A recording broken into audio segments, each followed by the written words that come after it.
So yesterday, my husband texted me this picture, this poster, and he said, "I hope I'm not related to this girl." That was the first weird part of it because our last name is McGeehan. And no, we are not related to Tawnia McGeehan. I want to make that loud and clear. Disclaimer, I am not related to Tawnia McGeehan. But we also live in Utah, about 45 minutes away from where this Tawnia McGeehan lived. So not only do we have the same last name as her, and we both live in Utah. My name is Maddie. Her daughter's name is Addi. But then I learned that there had been an ongoing high custody conflict, that there was potential psychological child harm, parental alienation, that perhaps this mother had been accused in court documents of trying to withhold her daughter from her father, from her ex-husband, which is the same exact type of family dynamic that I lived in and that I went through for 20 years. And it's exactly what I do here on my project, try to educate the public about how damaging this form of abuse is for children. So my husband sent me this warning poster, and immediately I started doing my research. When a parent and a child die in devastating circumstances, it shakes us to our core, not just because of the loss, but because so often beneath the headlines, there are invisible emotional fractures.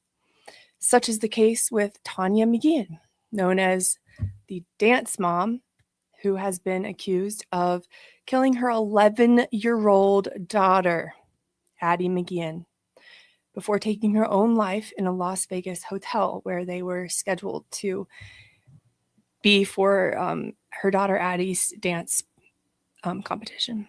So this tragedy happened this past Sunday, February 15th, and it has gained a lot of traction online. It's taken the nation by shock. I think anytime a mother takes the life of her own child, people just cannot comprehend it. It's very shocking and hard to understand. Headlines have varied. Some people there's even been some speculation that someone else was involved and that perhaps the deaths were staged. I've seen a lot of different speculation online.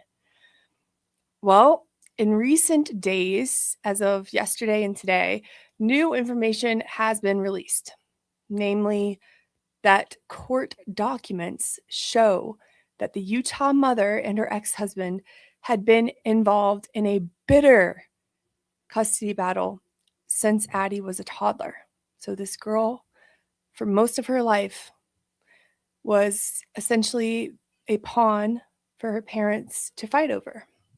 According to various news sources, quote, "Mom Tawnia McGeehan temporarily lost custody of Addi back in 2020 after the court determined that she had acted in ways that could alienate the child from the father." Documents also revealed that Tawnia had committed domestic abuse in front of Addi. The courts said that Tawnia McGeehan's ability to co-parent was in serious question.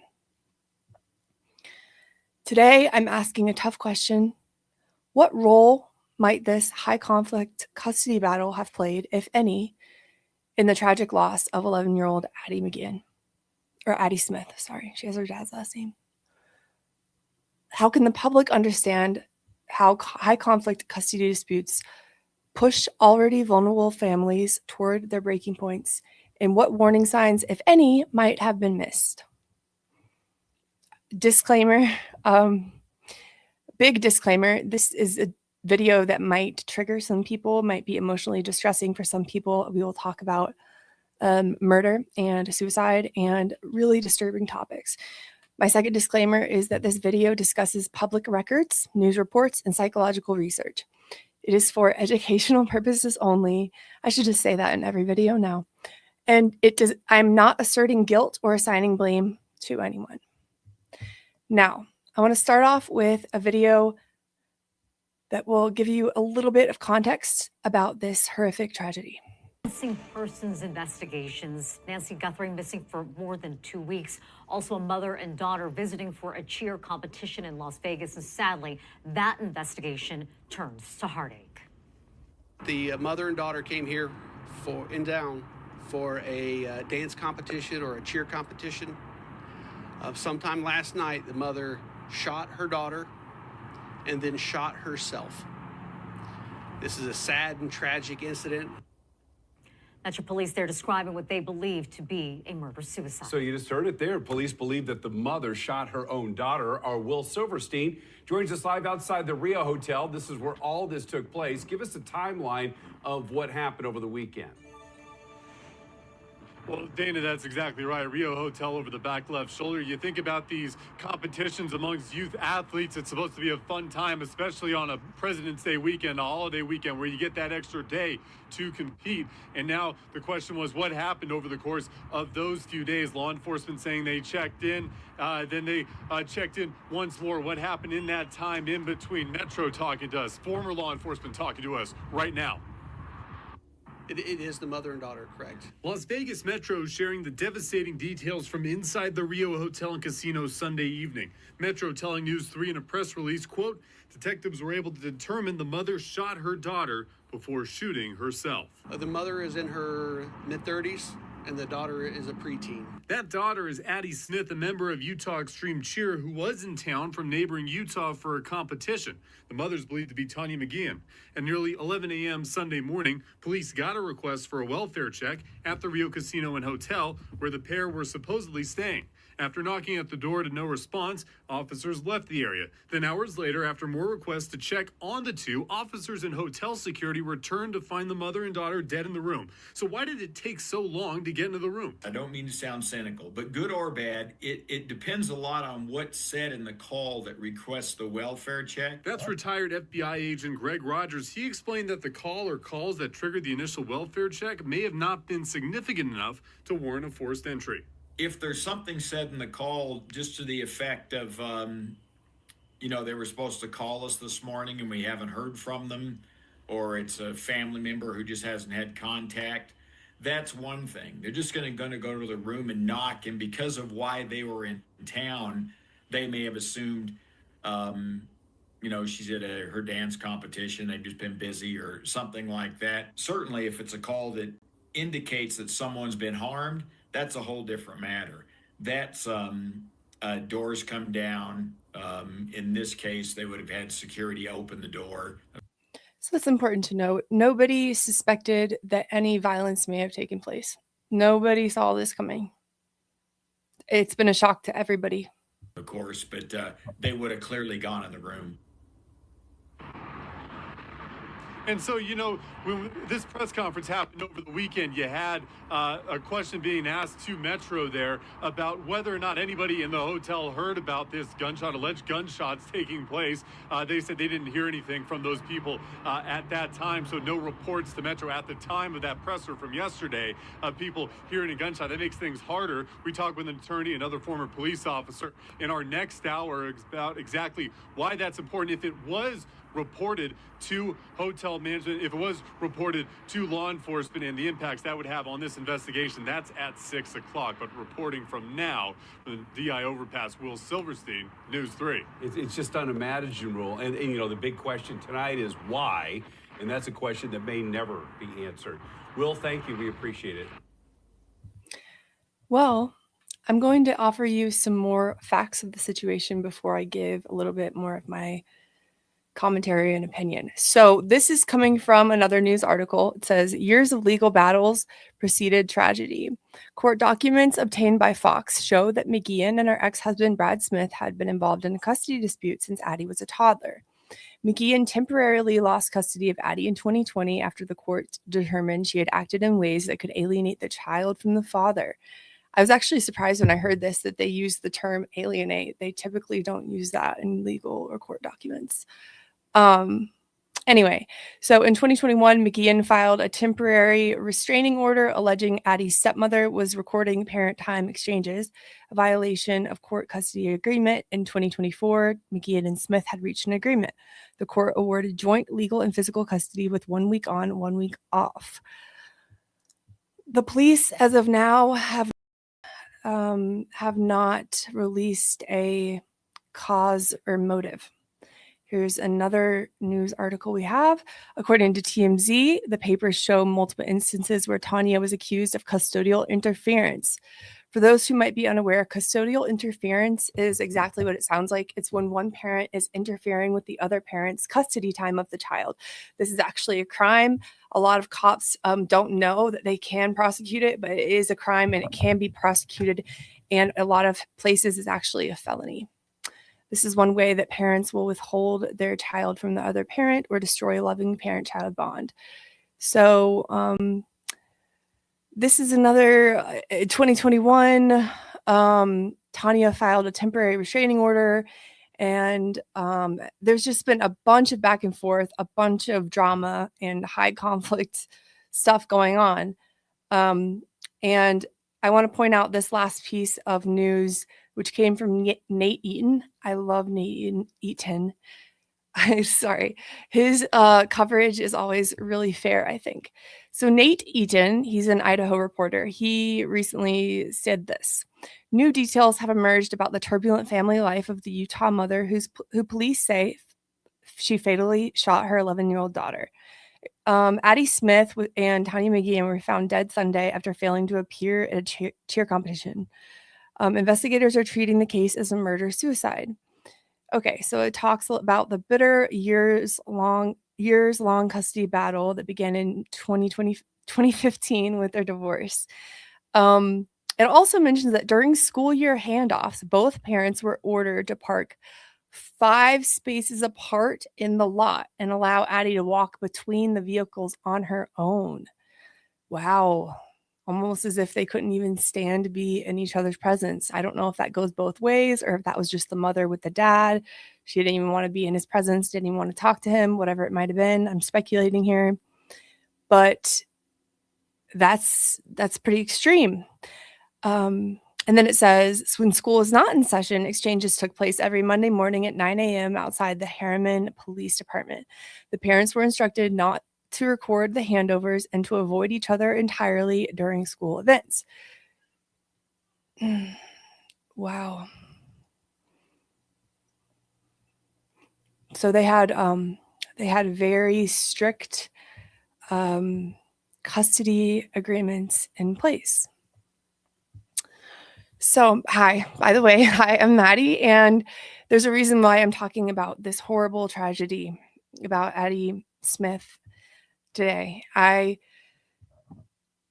In the court documents, there is alleged alienation, which is either withholding a child from their other loving parent or manipulating the child to reject their other loving parent. And this is a form of psychological child abuse. This is what I went through for 20 years. My mom manipulated me to reject my dad, making me believe horrible things, that he didn't love me, that he was a monster, etc. And I rejected him for 20 years. 4 years ago, I learned the truth that I had been manipulated, and I've rebuilt my relationship with my dad, which is really great. And I've also been seeking to educate the public about this abuse and about how damaging it is for children in particular trapped inside of this abusive family dynamic. So, as I mentioned, court documents have indicated that McGeehan was under scrutiny for behaviors that interfered with co-parenting. Experts say that long-term involvement in bitter legal battles can heighten anxiety, depression, and feelings of hopelessness.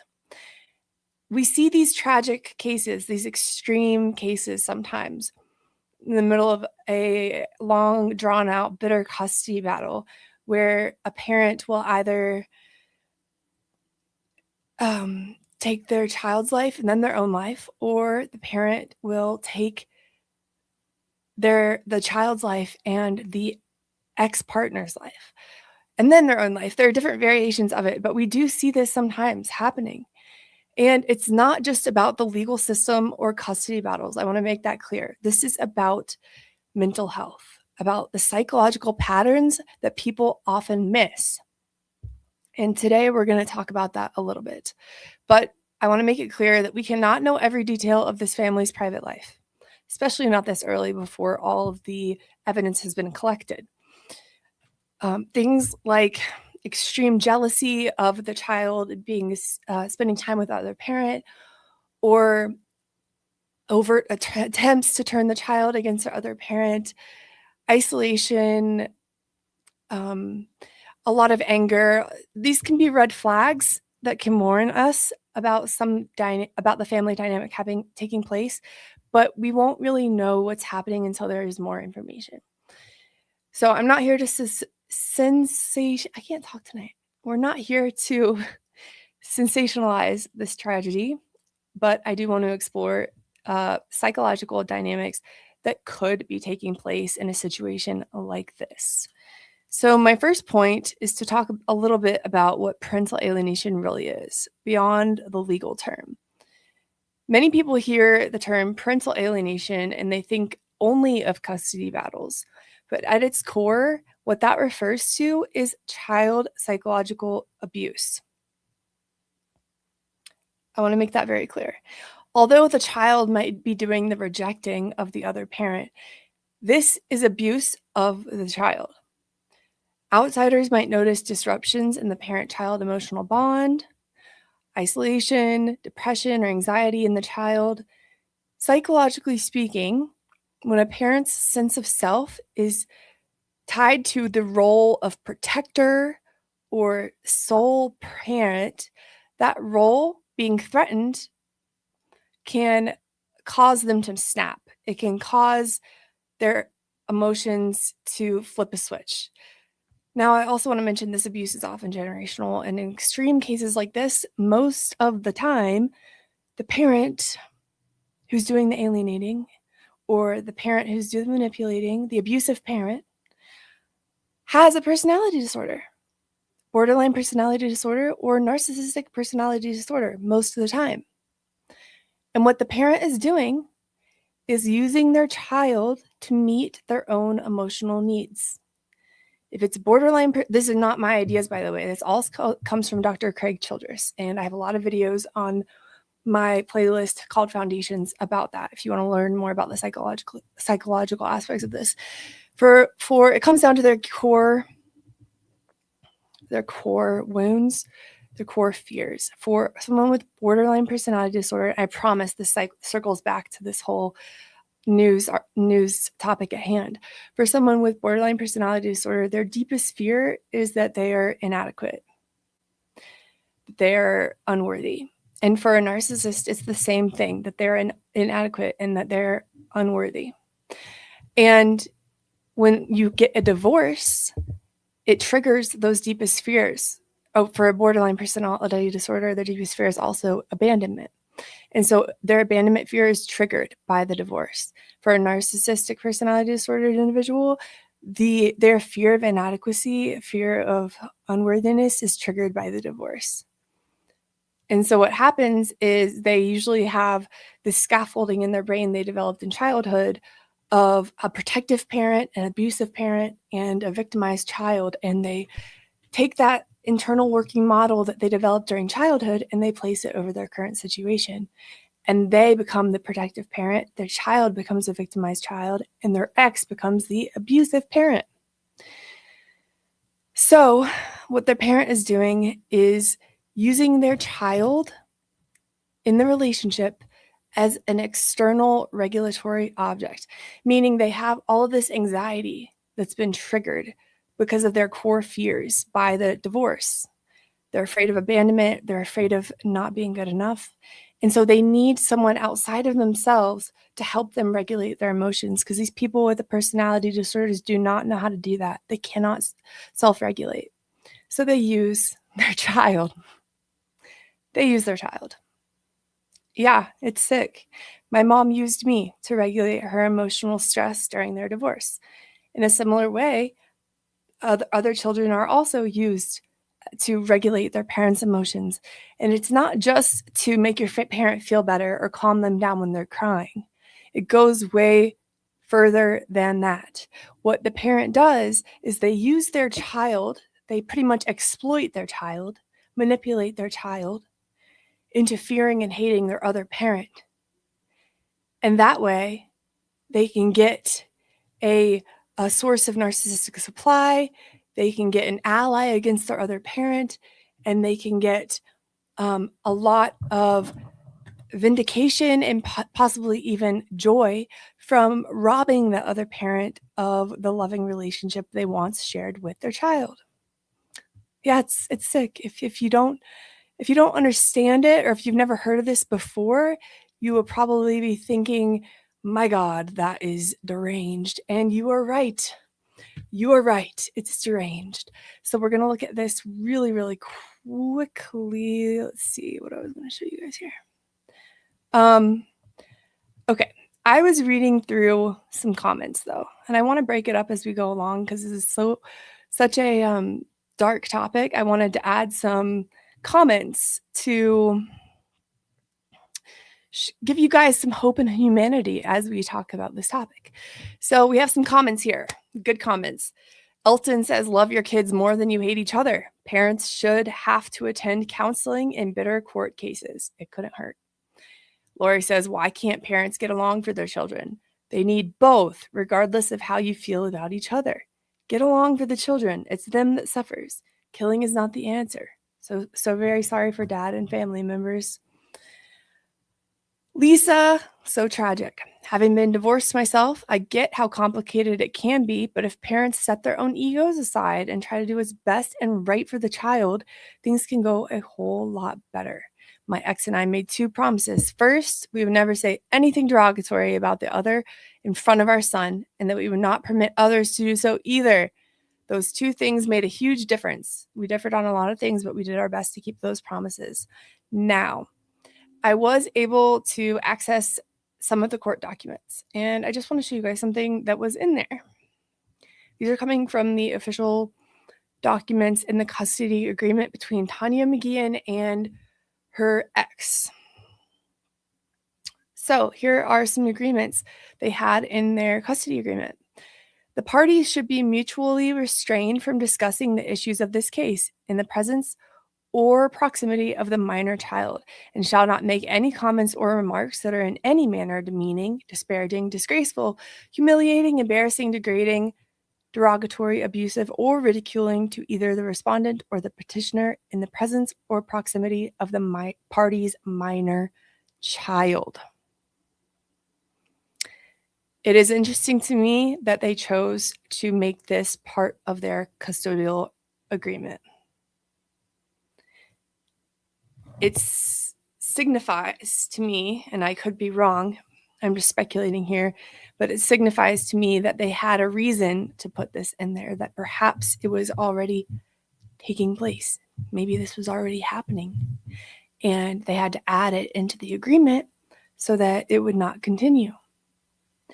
Let me know about your own custodial agreements if you feel comfortable. Was this something that you had to add, or is this, just tell me if this is typical for a custodial arrangement. I've never been divorced, so I don't know. Now, another court doc. The 23rd point. The parties should both be responsible to assure that their friends and extended family members will also avoid making any comments or remarks that are any manner demeaning, disparaging, disgraceful, humiliating, embarrassing, degrading, derogatory, abusive, or ridiculing to either respondent or petitioner. So this is extending it to the family and friends. Muzzle Proof says this is by the book Parenting Plan verbiage. It's in most plans.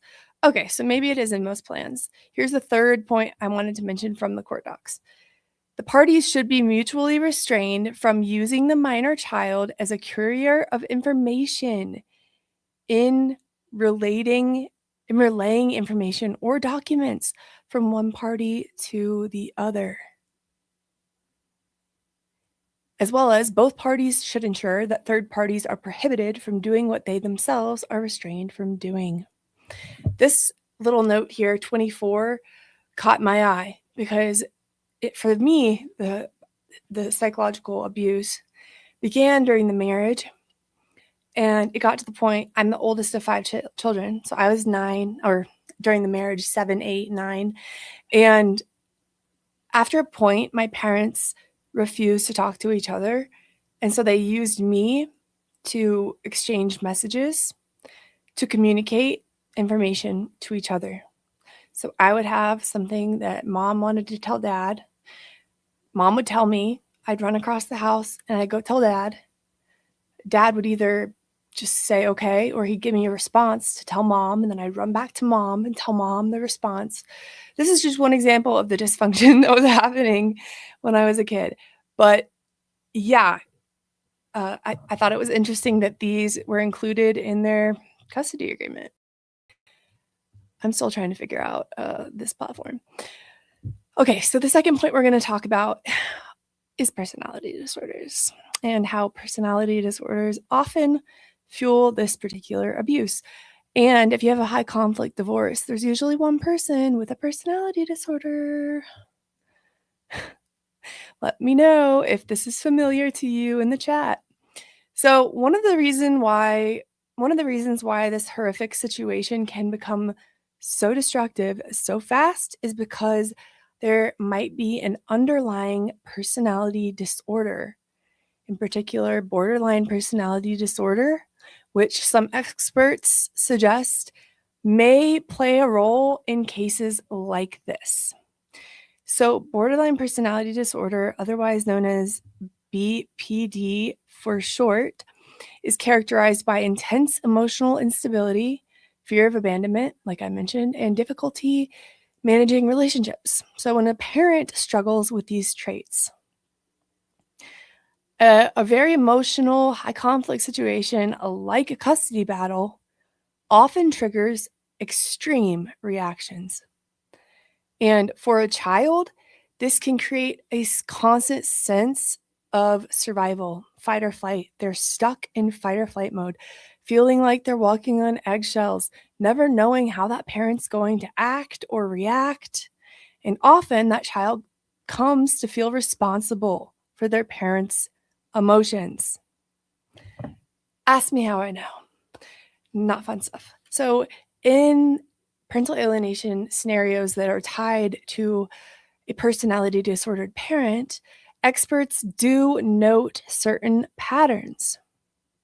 Here are 3 of the specific patterns noted in various research studies. First is emotional manipulation. So the parent uses guilt, fear, or love as leverage over the child. They exploit the child's emotions. A simple example of this would be a parent sobbing hysterically, claiming they want to die because of how much they've been hurt by your other parent. As a child, and I was in this situation, as a child, naturally, you feel compassionate and sympathetic and empathetic for your parent who's so distressed. Secondly, you may start to feel resentful toward the parent who supposedly caused all of this distress in your victimized parent, quote unquote, victimized parent. And so you start to put a wall up between you and the parent who you believe is hurting your other parent so badly. The second pattern that experts note is splitting. So splitting is something that the brain does. Children's brains do this a lot, but also people who have a personality disorder often have this psychological mechanism in their brain called splitting as well. And splitting is basically seeing people as all good or all bad based on the situation at hand, which can make a child in this position feel like they must fully reject the other parent. When my mom split on my dad at the end of their marriage, he didn't just make a few mistakes and let her down. Oh no, he became evil. He became a monster, abusive, could do nothing right. And for the child, you don't know that your parent is really struggling mentally. You don't know that they're splitting. You don't even know what that is. So of course, you're going to believe your parent and come to see that bad parent as all bad too. This is really scary for children to experience. The third pattern experts do note for parental alienation scenarios tied to BPD in particular is dependency. the parent wants the child to be completely dependent on them. And it goes the other way too. The parent is completely dependent on the child. It's extremely enmeshed. They're very enmeshed. This is what the parent forces on the child. They want to be almost as if they're sharing one psyche. It's almost like they're sharing a psyche, that amount of dependent. And so the child is often treated as a mechanism for emotional support. They end up carrying a lot of emotional burdens that they do not deserve to carry and that are far beyond their own age. From my own experience, I can certainly tell you that living in this kind of environment is terrifying and also confusing. You love your parent, but you also fear them. You are scared of them and you don't know what to do about it. And your feelings are constantly under scrutiny. For Addi, the weight of being caught in her mother's emotional turmoil might have been unbearable, even if her friends thought she was fine, even if her dad thought she was fine, even if to the outside she seemed fine. So did I. I got straight A's. I had friends. I was doing well by every measurable metric in society. Mentally, I was destroyed. The destructive symptoms that play out in a child's life if they're experiencing psychological child abuse, by the way, often appear throughout the course of their adolescence, teenage years, young adulthood. You might not see the effects right away. This is why awareness really does matter. Recognizing the signs, for example, of parental alienation is not about blaming the parent. It's more about protecting the child. And intervention can take a lot of different forms. It can be family therapy. It might involve a custodial change or even a protective order from that harmful parent. It might involve court oversight, but hopefully it involves protection from abuse. Tragedies like the one in this case with Addi are heartbreaking reminders of how fragile and how fragile life is, how important parent-child bonds are, and how we need to stand up to injustice.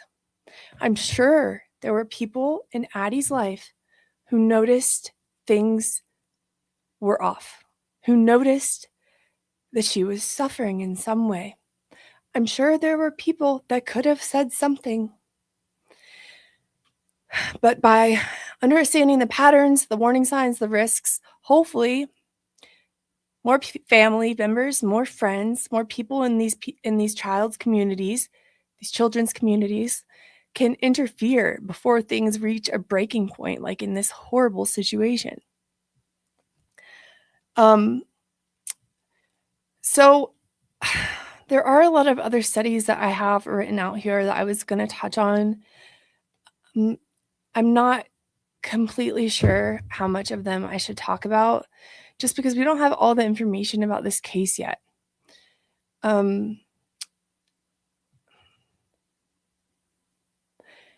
There was a study published in 2025 on filicide and suicide and mental health.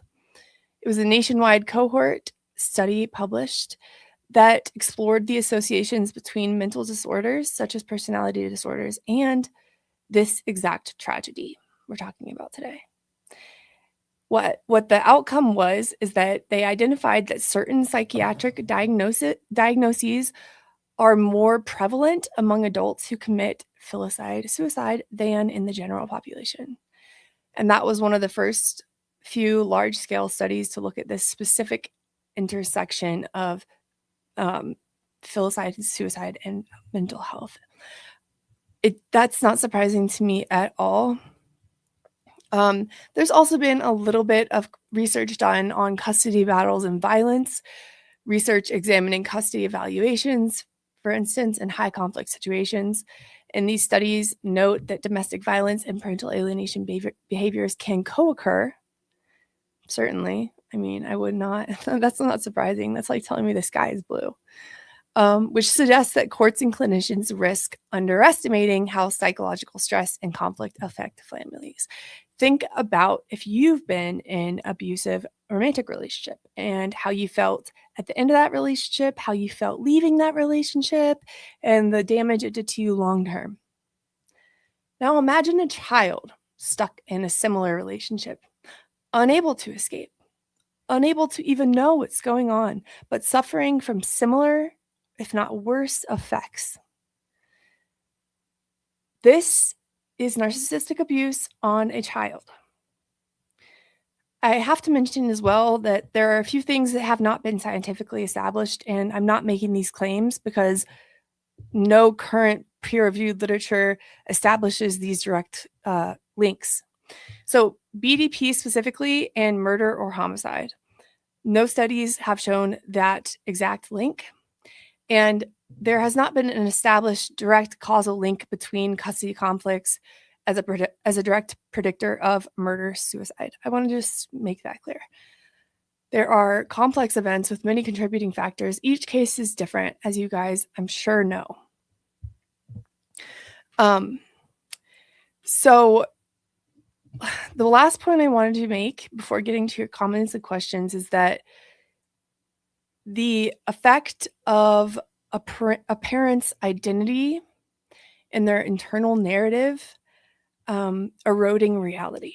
A lot of parents in this situation, something happens and the line between reality and delusion kind of evaporates. Before we get into that, though, I'm going to show you a few more comments because hope for humanity. We need some hope for humanity. Okay, so this comes from a post by Fox Las Vegas. Sharon says, no one from the outside should have anything negative to say about either parent, period. Although a parent moves on, as mine did, they can make life hell for the ex, as mine did. Fighting for custody, not paying support on time, or shorting the funds, it could be a nightmare. Never, ever involve the children, though. Cheryl says, when you bring up the custody battle, it sheds a different light. This is just plain evil. Keeping her child forever from the father. It is so very sad for the innocent child and the father. I can't say one nice thing about the mother. Just plain evil. Deborah down here at the bottom, I think echoes what we are all feeling. I will never understand how you can take another person's life, much less your own child's. Rest in peace. There is an idea. There is this idea, and I'm not talking about this particular case. I'm talking about in general. I've had conversations with parents who have lost their children due to this exact situation, due to their ex being so upset and so jealous and possessive and angry. They're not able to successfully destroy that loving parent-child bond between their co-parent and their child. And so they kill their child so that, oh, you've lost them for good, forever. They're willing to sacrifice their own child to hurt their ex. Some of you listening are probably in a shock, disbelief. You probably don't believe that someone would do that. They would. And I'm not attributing that to this particular mom at all. I'm just saying that in some case scenarios, parents are willing to go to that level of depravity. It does happen. So it can, like I said, the line between reality and delusion gets very, very thin, and then it just shrinks away. And instead of being a parent who loves and supports their child, it becomes, I am the only parent who loves and supports my child. I am the only parent that matters. If my child is in danger, the responsibility is mine alone. It is my responsibility to protect my child from their other parent. And in extreme psychological contexts, this can lead to violent scenarios like the one at hand. So I'm going to get into your comments and questions. It seems like some of you guys have not heard of this case yet. Maybe it's because I live in Utah. It's everywhere on the news, on the internet, and my social media. It's everywhere. All I'm hearing about is Tawnia McGeehan and Addi Smith. Like I said, my husband, if you guys missed the beginning of the show, my husband sent me this poster yesterday with a text that said, I hope I'm not related to Tawnia because our last name is McGeehan and we live in Utah. I do not claim Tawnia. I am not related to Tawnia in any way. We are from North Carolina, okay? So we moved to Utah. We are not from here. But the fact that it was she shares our last name, lives in Utah, and it's in the custody documents, they mention custodial interference and alienation. I'm like, this is so weird. This is so close to home.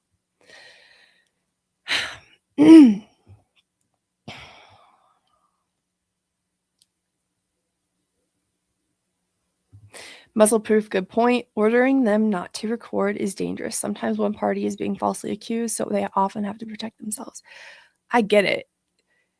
It's really destabilizing talking on the phone or having any communication with someone who's going to twist your words, claim that you said things you didn't say, claim that you spoke in a manner you didn't speak, or claim that they said things they didn't say. It's very stabilizing, so I understand why you would want to record.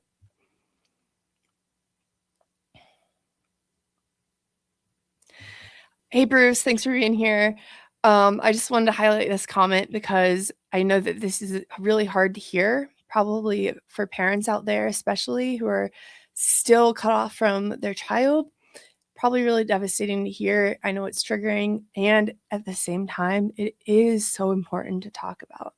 It's crazy because I was reading online and I saw some comments. A lot of the comments were like the ones I've been sharing in this video, where they're supportive, understanding, and encouraging of children having access to both parents. But then I got on some weird side of the internet, and there were like people claiming this is fishy. I think the dad set it up to look like a murder-suicide.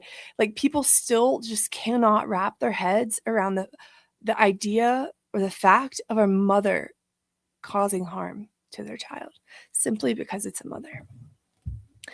Hi, Root and Naveen. Good to see you. Spot on. Okay. John says, you are nailing the analysis, Maddie. It makes me sick to my stomach living this. Yep. For my kid's sake, I've stepped away from the court process.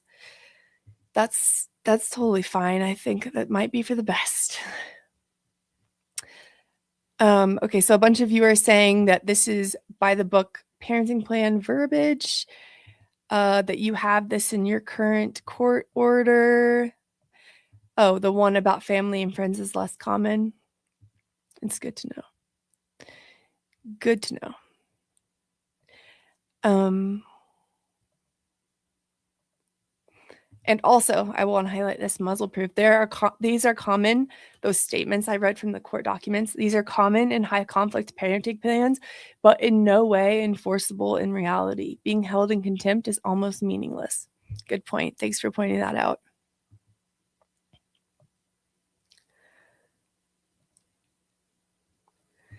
Again, courts do nothing for contempt or false allegations. Without accountability, the court orders become meaningless. That's horrible. That's just horrible. Why would they write them in the first place if they're not going to enforce them?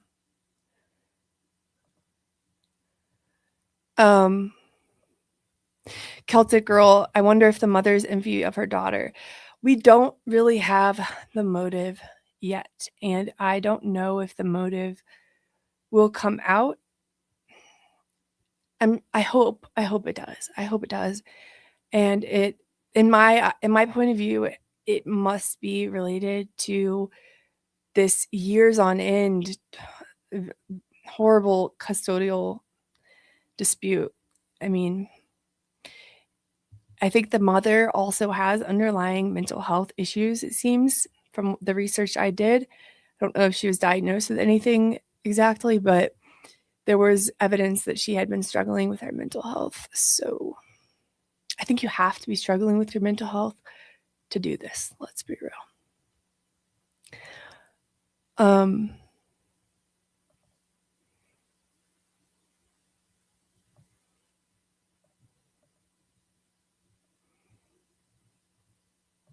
Logan says, I want everything recorded as well for my own sake. Like I said, I don't blame you. I actually think it's really wise to record everything, to document everything.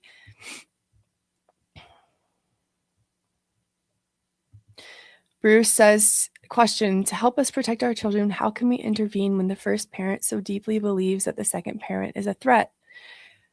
Proof of abuse, proof of psychological harm.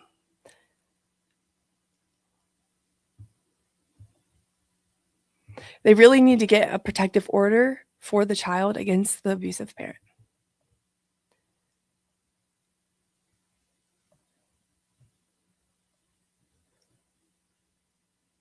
Okay, so to end this stream, first I want to show you one more comments for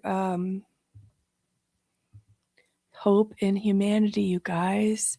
Okay, so this is coming from Sin City, Las Vegas locals. Okay, I don't know. I'm not a part of that group, okay? I'm not a part of that group. It's just where I found this video. Okay, so the comments on Sin City, Las Vegas locals.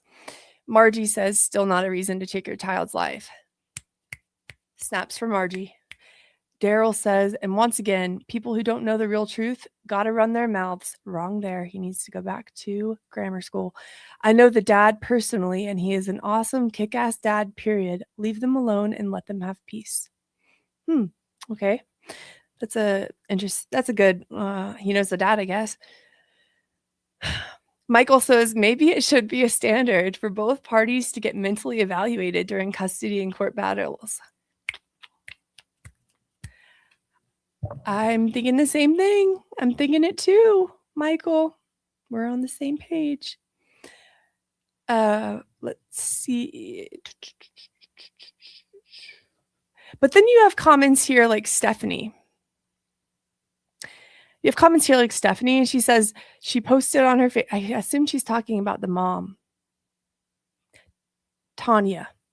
Tawnia posted on her Facebook around 6 a.m. Mountain Standard on Sunday. It couldn't have happened Saturday night unless someone else posted on her phone.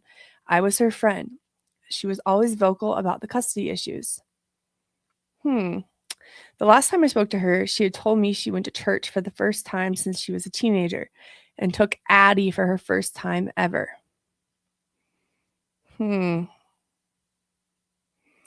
Also interesting. I wonder why they went to church for the first time directly before she took her own life and her child's life. I don't know. And I know they had continued to go to church with a mutual friend. So Stephanie, I wouldn't say she's explicitly sticking up for Tawnia. Stephanie seems confused about the situation and really just unable to understand how her friend could have done this, which kind of highlights society in general, how most people fail to understand how a mother could harm their children. And this can be taken at a general level too. People fail to understand how mothers could be abusive, psychologically or otherwise. But they can be. My mom is. She's also a very nice on the outside person. You would never suspect anything if you just came into contact her at the store or at church. You wouldn't suspect anything. Muzzleproof makes a really good point here, which is that the mom was probably so mentally ill, she thought killing her daughter was protecting her. I don't know. We'll have to see. I'm curious if some type of custody reversal had come into play or was about to come into play. Usually there is a trigger for such events. I'm not really sure, but this is definitely on the table. I'm not assigning motive, but I'm saying this would make sense in a situation like this.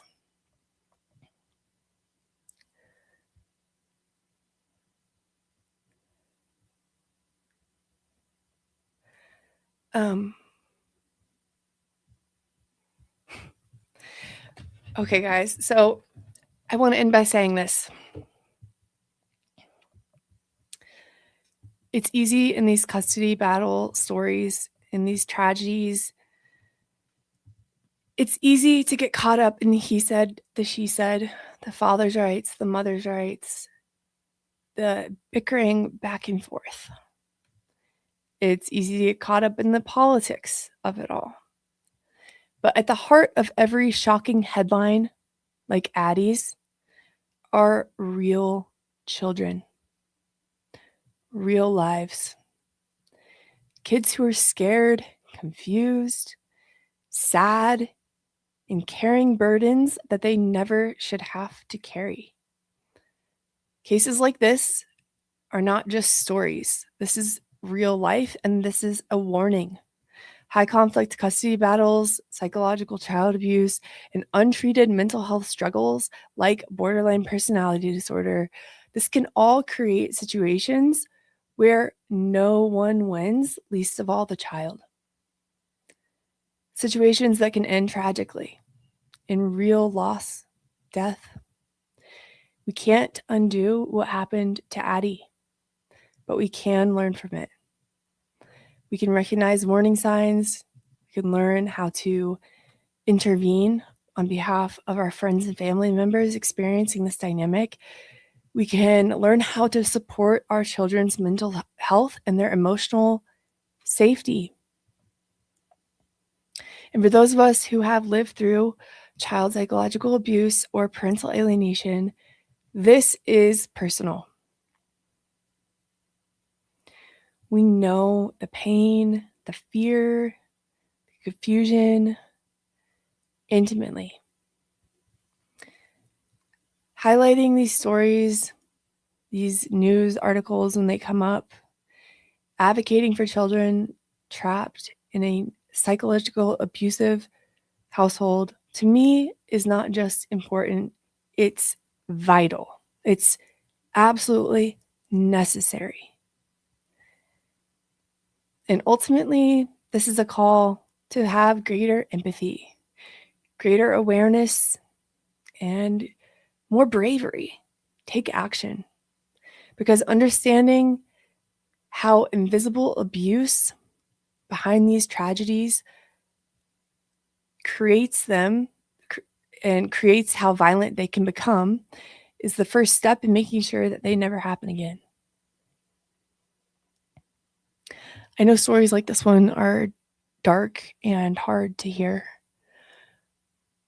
But I hope that in the coming days, as more details come out and people start to put the pieces together and form a narrative around Tawnia McGeehan and her daughter, Addi, I hope that the truth is what comes out and not just the narrative that the media and the news outlets want to share.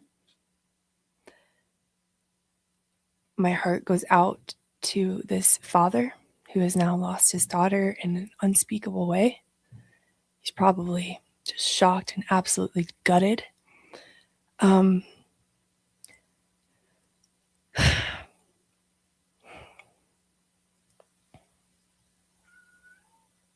I know it seems dark, depressing, hopeless, but I hope that people out there know that at least some of us are covering this from a well-rounded viewpoint. I want Addi's name and her story and what happened to her to be covered fairly, accurately. I'm going to continue to follow this story. Let me know if you guys think I should do a follow-up if more information comes out.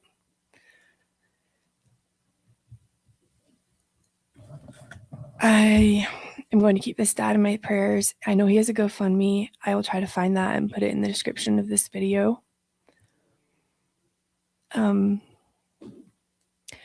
Otherwise, share the video, like the video, help me get this message out there. This is such an important message, because I'm sure there are many points along the way where someone could have intervened and prevented this tragedy from happening. That's the key here.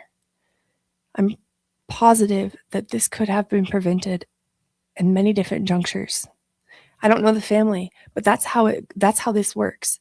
You don't go from being a sunshine and happy days to having this type of tragedy happen without there being red flags and things that people would have noticed, opportunities for people to have taken action where they failed and they didn't. So if you have the opportunity in your own life to take some sort of action, whether that's sending your child a text full of unconditional love, whether that's just praying for your child or your parent, whether that's reaching out to a parent you haven't spoken to get their side of the story, I would encourage you to take that action. Thanks for watching, and I'll see you next time.